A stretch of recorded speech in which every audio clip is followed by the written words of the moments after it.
Oui, là, je réponds vite. Oui, les choses changent par définition. Je dirais la phénoménologie des symptômes change. Je veux dire,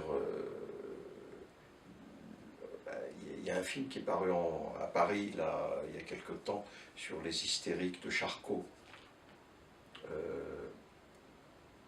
Ça n'existe plus.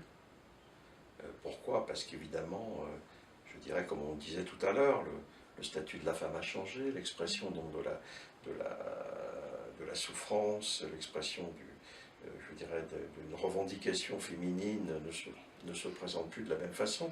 Les symptômes changent, la phénoménologie des symptômes change. Il y a aussi le fait que, je dirais, souvent les symptômes sont intégrés dans des, je dirais, dans des maladies ou dans des catégories qui sont des constructions sociales. Par exemple, la dépression n'existait pas, ou pratiquement pas, avant 1960. Avant 1960, personne ne parlait de dépression. Et à partir de 1960, ça a commencé, jusqu'à ce qu'on devienne tous déprimés. Ensuite, on n'a pas beaucoup parlé de maladies bipolaires, si ce n'est l'ancienne psychose maniaco-dépressive, qui était connue de très longue date, et avec des périodes de haut et des périodes de bas, manie et dépression, mais on est devenus tous bipolaires. Ensuite, maintenant, j'en ai fait le pronostic, tous hyperactifs, etc., etc. Donc, la façon de catégoriser la souffrance, la façon de la délimiter par des mots psychiatriques, etc. Maintenant, est-ce que les structures telles qu'ils ont été définies par la clinique classique ont changé? C'est moins sûr. Certains disent qu'il y a de plus en plus de gens qui sont borderline ou état limite, avec en particulier de plus en plus de gens qui ne structurent pas une névrose, qui ne structurent pas une psychose, mais qui sont comme ça dans une sorte de zone grise, ni noir ni blanc, et avec une symptomatologie particulière, avec en particulier les addictions, avec les tentatives de suicide, les problèmes narcissiques. Alors, il y a même des anthropologues, des sociologues qui disent qu'on est passé, je dirais, de la période de la culpabilité, qui était la période de la névrose, à la période plus narcissique, où là on est déprimé, on est bipolaire, on est hyperactif, on est borderline, c'est-à-dire qu'on est plus dans une pathologie du narcissisme, peut-être en liaison avec l'individualisme de l'hypermodernité, etc. Oui, moi je pense que les phénomènes changent, les structures se remanient un peu, on garde quand même, je dirais, les grands repères que nous ont laissés les classiques, mais il faut s'adapter à ces nouvelles pathologies, à ces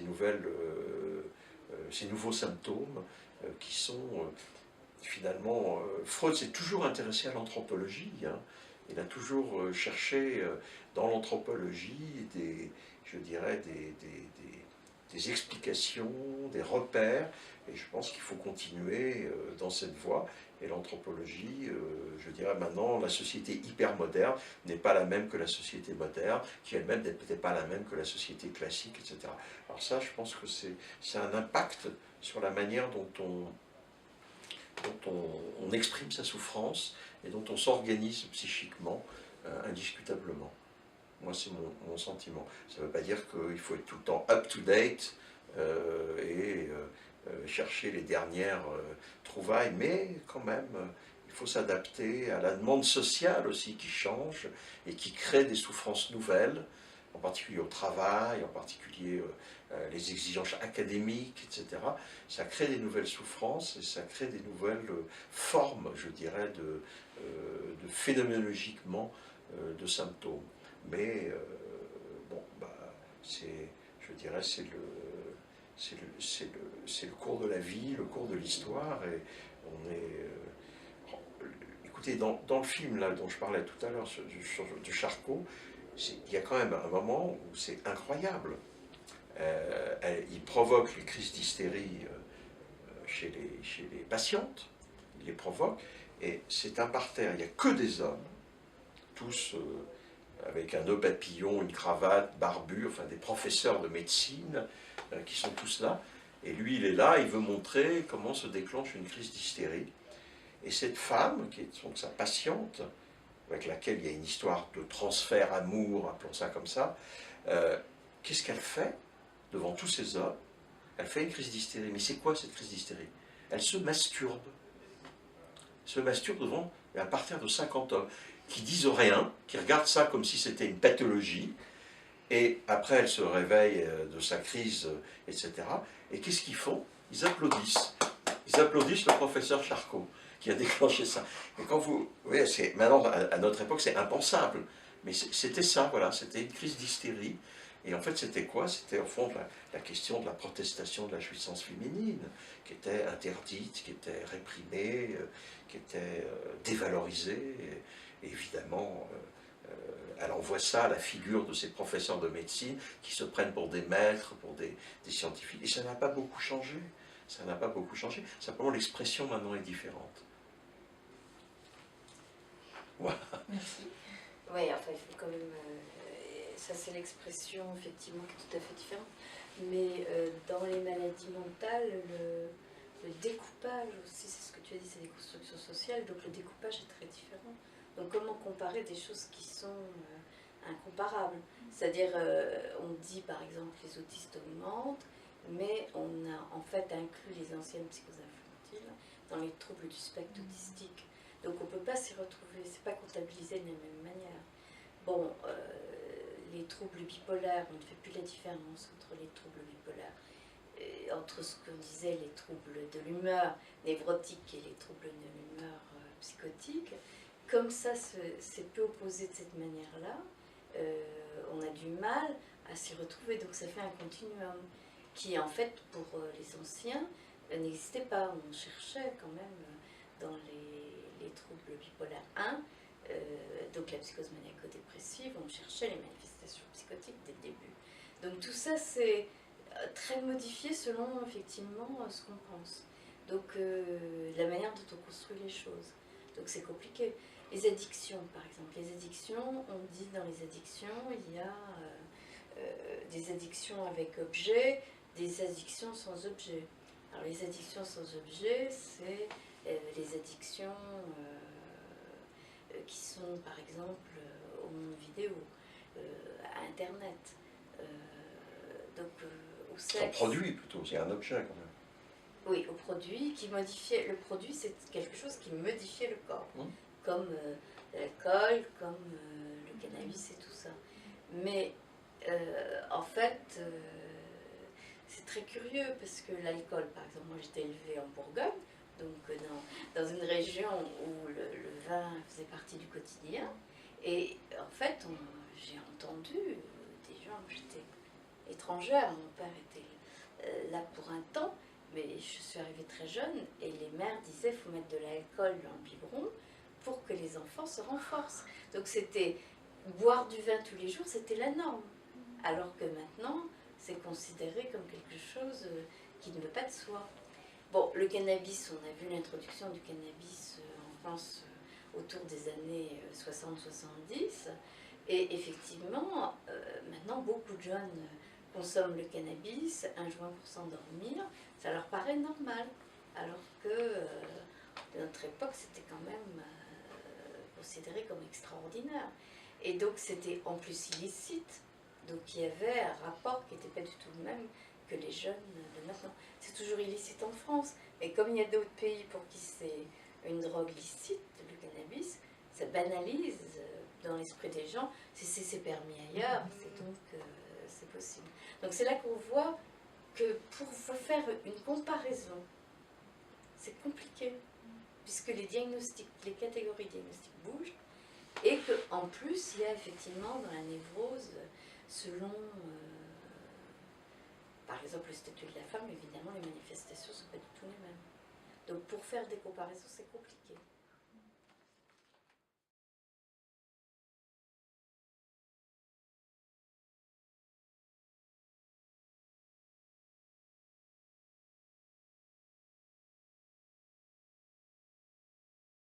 Alors,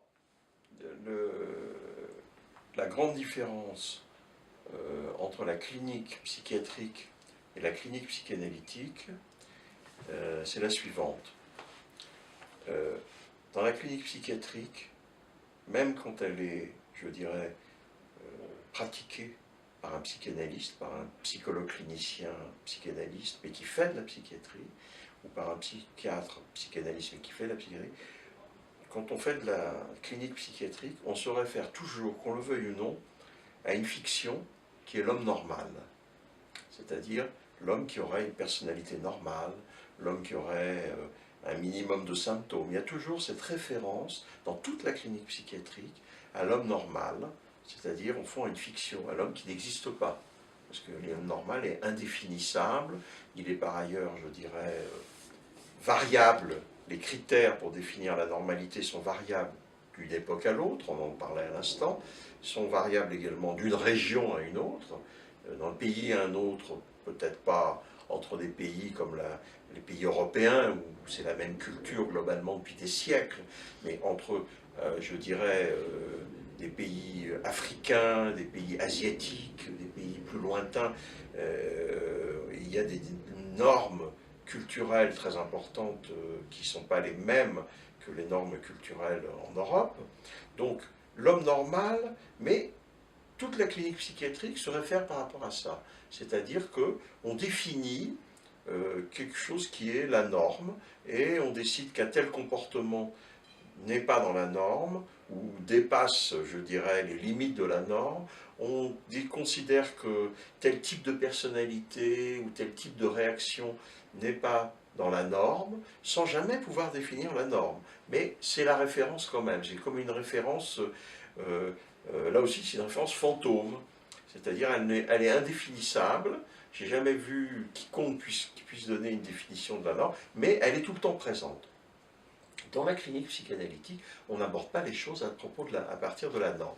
Dès qu'on passe à la question de la norme, on médicalise, on psychiatrise. C'est parfois nécessaire quand quelqu'un est véritablement aux prises avec un débordement de problèmes, comme on dit en termes lacaniens, de jouissance, qui fait qu'il se met je dirais, à se mettre en danger ou à éprouver, je dirais, des affects terriblement, je dirais, périlleux, compliqué, ou même, je dirais, qui présente pour lui une menace, à ce moment-là, il faut passer, pourquoi pas, ou demander l'aide, je dirais, d'une médication ou d'une mesure médicale, psychiatrique.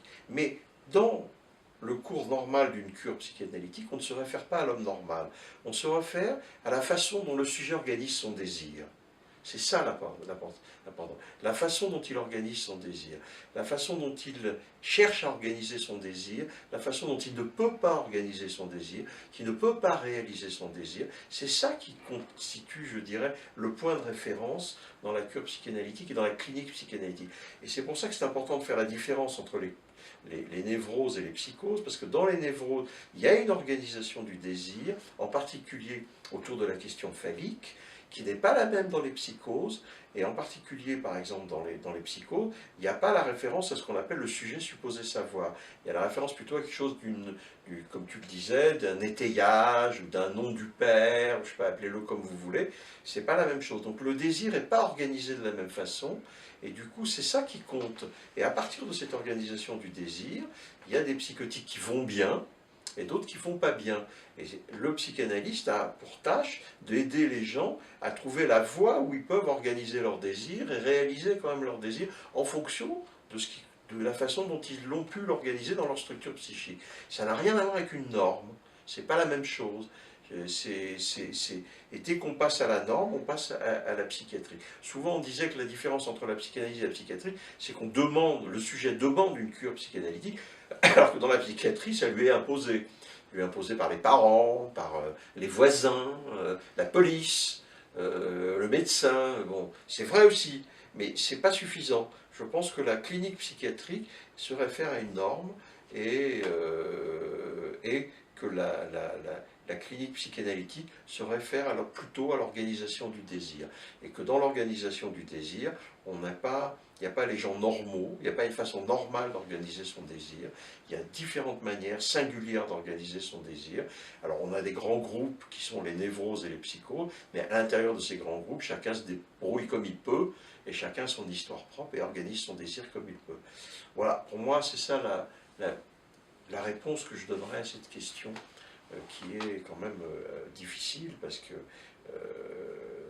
c'est quand même toujours une tension quand on travaille en psychiatrie, comme psychanalyste, de savoir comment, je dirais, ne pas tomber dans la surmédicalisation, et pas tomber non plus, je dirais, dans l'application à 100% de la cure psychanalytique qui n'est pas possible dans des contextes, je dirais, de gens très très perturbés et puis très, je dirais, très atteints par justement l'impossibilité, je dirais, de contrôler leur modalité d'organisation, non seulement de leur désir, mais même de leur jouissance. Mais ça, c'est une autre question, c'est la question des psychoses.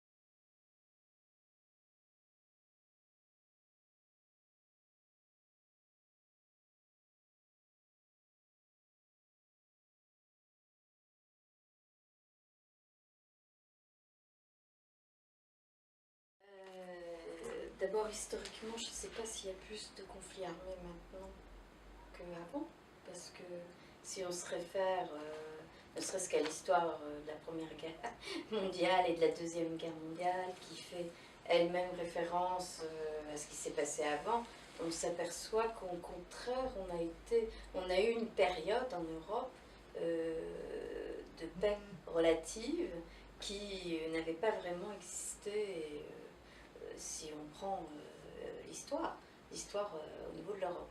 D'une part, donc je pense que ça, c'est pas forcément juste. Ensuite, je pense que les moyens ont considérablement changé, ce qui fait que, effectivement, les guerres ont été très très meurtrières, les guerres mondiales ont été très meurtrières, mais que, sachant cela, actuellement, on est obligé de voir que les grandes puissances n'utilisent pas complètement leur arsenal guerrier. Ça, c'est une chose. Et deuxièmement, que ce qui se passe actuellement sur le djihadisme, l'engagement, bon, oui, dans une cause qui est actuellement dominée par Daesh et qui nous concerne actuellement, c'est effectivement des formes nouvelles. Et effectivement, je pense que on ne peut pas se référer à Daesh sans se référer à tout le côté politique qui s'est passé sur la mondialisation, sur la manière dont on a réglé le sens historique du sort de certains pays, la délimitation des frontières, les choses comme ça, la colonisation. Et du coup, je pense qu'il s'agit forcément de quelque chose que Freud n'a pas connu, puisque ce qu'il a connu, lui, c'est une guerre entre États, entre armées. Bon, peut-être ce qu'il y a de commun, c'est que ça soit la Première ou la Deuxième Guerre mondiale qui étaient des guerres étatiques, la Deuxième Guerre mondiale a réglé son compte avec la Shoah aux Juifs, et actuellement, Daesh a toujours comme ennemi, entre autres, mais le judaïsme. Donc ça, c'est un point commun. Mais ça faudrait expliquer les racines de l'antisémitisme. Et je pense que c'est quelque chose dans laquelle, en tout cas, moi, je n'ai pas de réponse.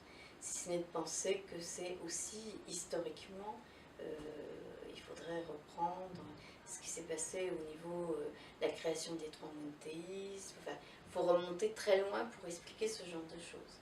Maintenant, par rapport aux gens qui s'engagent dans une cause, c'est évidemment pas du tout la même chose que ce qui s'est passé au moment de l'armée, puisque les gens ne décidaient pas qu'ils allaient rentrer en guerre contre un autre pays, c'était des décisions politiques. Alors que là, ce qu'on voit, ce sont des gens qui adhèrent à une cause meurtrière. Maintenant, je me rappelle d'un exposé qui a eu lieu ici, d'ailleurs par toi, sur le fait que, s'appuyant sur la pulsion de mort de Freud, que si finalement on tentait de l'éliminer, cette pulsion de mort, finalement qui ne se voit pas comme ça, elle revenait d'une autre manière. Tu te souviens de ça? Et de cet exposé. Et donc, peut-être que actuellement, il y a quand même une surprise que, en tous les cas en France, qu'à l'intérieur même de nos banlieues et des gens qu'on connaisse, il y ait des gens qui s'engagent pour aller faire la guerre en Syrie et qui reviennent avec l'idée de se faire exploser et de provoquer la mort de centaines de personnes. Bon, et ça, ce sont des gens qui sont musulmans, mais il y a aussi beaucoup de convertis et il y a aussi beaucoup de gens qui étaient issus de familles qui, eux, n'étaient pas forcément très musulmans et qui, ni très pratiquantes, et les enfants le deviennent par un phénomène qui est très complexe. Hein. Alors, est-ce qu'il s'agit d'un retour de religieux, comme il y a un certain nombre de gens qui le pensent? Est-ce qu'il s'agit de raisons politiques? Est-ce qu'il s'agit de quelque chose qui est, je dirais, le choc des Lumières arrivant dans des pays qui n'étaient pas organisés par rapport à la démocratie, qui ont eu des frontières qui ont été définies par des gens qui n'étaient pas eux, mais par... il semblerait que tout le Moyen-Orient, les frontières ont été définies par d'autres pays qu'eux-mêmes. Dans le bureau du ministre britannique des Affaires étrangères avec le ministre français. Voilà.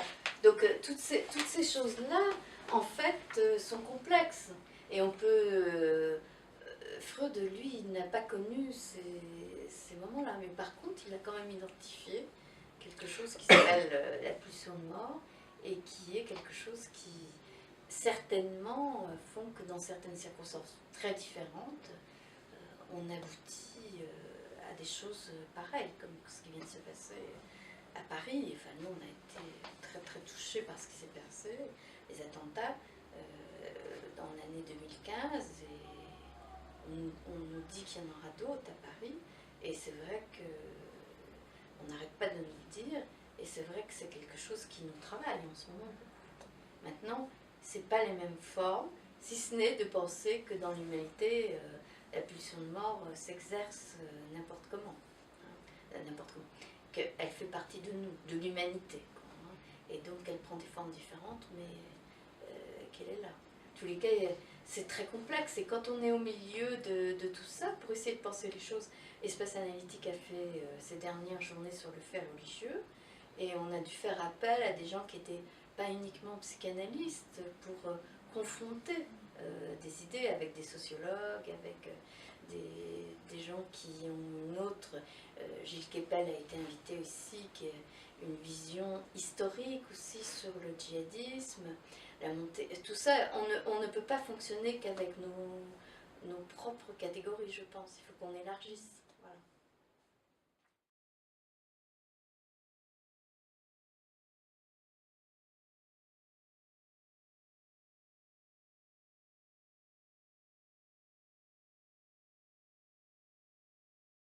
Oui, c'est très important. Je pense que Lacan a amené une nouvelle direction dans la conception, dans la cure psychanalytique. C'est qu'on ne va pas vers un idéal, on va vers un objet petit a. Et du coup, ce qu'on aime en l'autre, au début c'est son être, et puis après finalement c'est un rien. C'est un rien, c'est-à-dire qu'effectivement, on se rend compte avec la cure que l'analyste, ça aurait pu être, comme disait Lacan, n'importe qui. C'est une façon de s'exprimer. Oui, alors l'amour, c'est l'amour de transfert dans la cure, c'est pas l'amour tout court, c'est l'amour de transfert.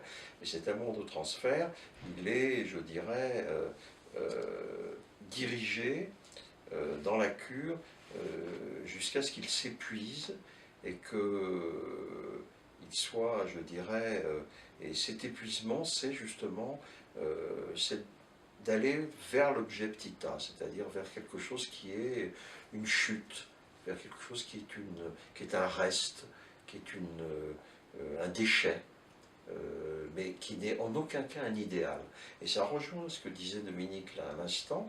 Au fond, le problème, c'est que l'analyse, nous, analystes, on a beaucoup de mal à comprendre ces gens qui partent comme ça dans des idéaux, dans des jouissances, ou les deux conjugués, parce que précisément dans la cure analytique, on met à mal ces idéaux, on met à mal ces modalités de jouissance, parce que on s'en rend compte qu'elles sont, je dirais, justement sous l'influence de la pulsion de mort, souvent. Et que si on veut organiser sa vie en laissant pas trop en laissant la pulsion de mort faire son effet, mais sans aller, je dirais, au-delà, eh ben, il faut se vider cette jouissance. Il faut, je dirais, ne pas poursuivre l'idéal au-delà de ce qui est nécessaire pour l'organisation d'une société. Et c'est pour ça que c'est difficile à comprendre quand on est analyste, ou en tout cas, on a l'impression que les gens sont attrapés par un idéal, ou sont attrapés par une jouissance, ou par les deux, et que c'est justement l'envers de la psychanalyse. La psychanalyse, c'est de vider la jouissance, c'est de désidéaliser ce qui est effectivement mortifère, de ce qui est, je dirais, illusoire. C'est toucher à l'objet petit a, il le dit autrement, c'est toucher une sorte de réel qui fait que, eh ben, on n'est plus, je dirais, dans l'organisation de cet idéal ou dans l'organisation de cette jouissance qui vise à masquer ce réel qui est en jeu pour chacun. C'est une formulation lacanienne que je trouve tout à fait parlante. Donc oui, alors l'amour, oui, l'amour pour travailler, l'amour pour faire la queue, mais on met fin à l'amour aussi. Comme disait Lacan, c'est la promesse analytique, quand elle est tenue, elle est l'envers de la promesse amoureuse. La promesse amoureuse, c'est « nous nous quitterons jamais ». La promesse analytique, c'est « nous nous quitterons à coup sûr ». Tu veux peut-être ajouter quelque chose? Non, non, mais j'étais repartie sur l'histoire du djihadisme, enfin que ce soit l'adhésion à une cause ne devrait pas être quelque chose qui nous mène, quelle que soit la cause. L'amour peut être une cause aussi, la passion amoureuse est pour toute cause. Donc les psychanalystes, normalement, et c'est vrai que ce soit Freud ou Lacan, je veux dire, finalement, Freud avec la pulsion de mort et Lacan avec le manque, il y a quelque chose à supporter qui ne serait pas du côté de la cause, quoi, justement. On revient à la complétude, justement. Voilà. Et je pense à ça parce qu'il semblerait que ce qui est décrit dans le milieu éducatif, c'est des jeunes qui vont à la dérive, qui vivent la nuit, qui ne se lèvent plus le jour, qui font un certain nombre de choses qui sont dans l'addiction, et qui d'un seul coup se redressent, et ils s'engagent dans une cause. Mais voilà, ça finit... c'est problématique. C'est problématique. Donc, il y a quelque chose qui nous interroge en profondeur, parce que finalement, comment supporter le manque de complétude sans adhérer à une cause, c'est quelque chose qui est